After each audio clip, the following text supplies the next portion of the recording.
الحمد لله نحمده ونستعينه ونستغفره ونؤمن به ونتوكل عليه ونعوذ بالله من شرور أنفسنا ومن سيئات أعمالنا من يهده الله فلا مضل له ومن يضلل فلا هادي له وأشهد أن لا إله إلا الله وحده لا شريك له وأشهد أن محمدا عبده ورسوله اما بعد فاعوذ باللہ من الشیطان الرجیم بسم اللہ الرحمن الرحیم الحمد للہ رب العالمین صدق اللہ العظیم۔ میرے عزیزو بھائیو، دوستو، بزرگو، آج کے درس قرآن میں دو باتیں عرض کرنی ہیں اور یہ دونوں باتیں بہت اہم ہیں، اس لیے اس کو اچھی طریقے سے سمجھ لیا جائے۔ پہلی بات سورہ فاتحہ کی فضیلت بیان کرنی ہے، اور دوسری بات سورہ فاتحہ کا نماز میں پڑھنے کا کیا حکم ہے۔ نماز میں پڑھنے کا سورہ فاتحہ کا کیا حکم ہے، یہ دو اہم چیزیں بیان کرنی ہیں۔ تو پہلی چیز سورہ فاتحہ کی فضیلت۔ سورہ فاتحہ 7 آیات پر مشتمل ہے، مکی صورت ہے، اور بعض حضرات یہ فرماتے ہیں کہ یہ مدنی صورت ہے، اور بعض حضرات فرماتے ہیں کہ یہ ایسی عظیم صورت ہے کہ مکہ میں بھی نازل ہوئی، پھر مدینے میں بھی نازل ہوئی، تو 2 مرتبہ یہ صورت نازل ہوئی۔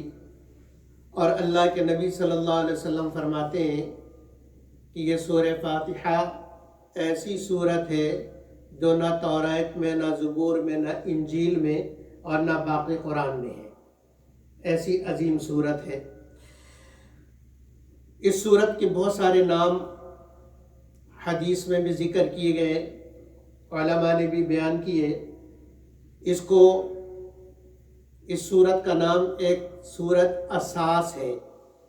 اساس کہتے ہیں بنیاد کو، کیونکہ یہ صورت پورے قرآن کی بنیاد ہے، اور اس میں دین کے بنیادی مسائل کو بیان کیا ہے، اس لیے اس کو سورۃ الاساس کہتے ہیں، بنیاد۔ اس کو الفاتحہ بھی کہتے ہیں، اور الفاتحہ کہنے کی وجہ یہ ہے کہ جب قرآن کھولے تو پہلی سورت سورہ فاتحہ ہے، اس لیے اس کو الفاتحہ کہتے ہیں۔ اور اس کے اور بہت سارے نام ہیں۔ ام القرآن، قرآن کی بنیاد، قرآن کے جڑ، قرآن کی ماں، کیونکہ سارا قرآن کا مضامین اس کے اندر موجود ہیں۔ بہت سارے اس کے نام ہیں۔ علامہ آلوسی رحمۃ اللہ علیہ نے اپنی تفسیر روح المعانی کے اندر 22 نام سورہ فاتحہ کے شمار کیے، 22 نام، کہ سورہ فاتحہ کے 22 نام ہیں۔ اور یہ جو نام کا زیادہ ہونا، کثرت اسماء، عربی کا ایک مقولہ ہے، کثرت الاسماء تدل علی عظمت المسمى، کہ نام کا زیادہ ہونا مسمى کی عظمت، اس کی بڑائی کو ظاہر کرتا ہے کہ یہ کتنی عظیم چیز ہے۔ جو چیز جتنی زیادہ عظیم ہوتی ہے اس کے اتنی زیادہ نام ہوتی ہے۔ اس صورت کی خاصیت یہ ہے کہ پورے قرآن حکیم کے اندر جو کچھ بھی ہے، جتنے مضامین اللہ جل جلالہ امن والوں نے بیان کیے ہیں، وہ سارے مضامین اختصار کے ساتھ اس صورت کے اندر موجود ہیں۔ اسی لیے اللہ رب العزت نے نمازوں کے اندر اس صورت کو پڑھنے کا حکم دیا، تاکہ پورے قرآن کا مضمون آدمی کے ذہن میں بار بار تازہ ہوتا رہے کہ پورے قرآن میں ہے کیا۔ قرآن حکیم کا خلاصہ، نچوڑ یہ صورت ہے، اس لیے کہ پورے قرآن حکیم کے اندر اگر آپ پڑھیں تو 5 قسم کے مضمون آپ کو ملیں گے۔ کتنے قسم کے؟ 5 قسم کے مضمون آپ کو ملیں گے۔ یا تو پورے قرآن کے اندر آپ کو توحید کے مضامین ملیں گے، هو اللہ الذی لا الہ الا هو سبح للہ ما